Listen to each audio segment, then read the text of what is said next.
17. november, deň, keď začala nežná revolúcia. Tento deň si každý rok pripomíname a my študenti sme boli oslovení Ministerstvom vnútra Slovenskej republiky, aby sme sa stali súčasťou projektu 17. november. Naším zámerom bolo poukázať na rozdiely pred 17. novembrom a dnes.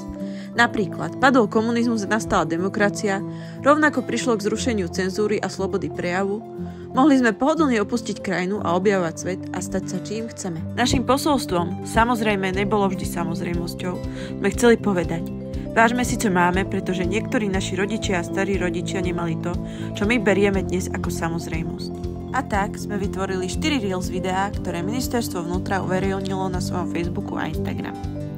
Zahrnuli sme témy, ktoré som už spomínala na začiatku. Cestovanie, hudba, zásobovanie a polícia. Na ukážku si môžete pozrieť naše videá.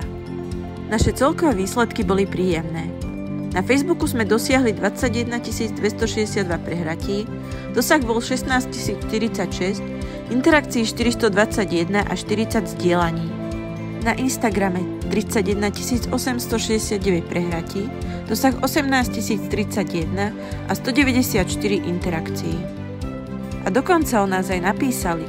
Kde o nás môžete čítať? Vy, kto o nás napísal, boli aktuality, ktoré nazvali našu kampaň originálnou. Obsahu článku sa môžete dočítať o samotnom projekte s komentárom našej vyučujúcej Veroniky Števca-Sabolovej.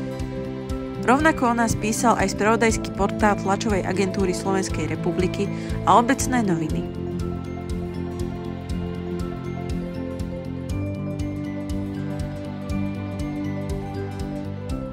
Tak, na záver by sme mohli náš projekt nazvať celkom úspešným a pre ešte viac výsledkov poukázať na výsledky jednotlivých videí osobitne. A práve tento deň sa stal témou nášho projektu.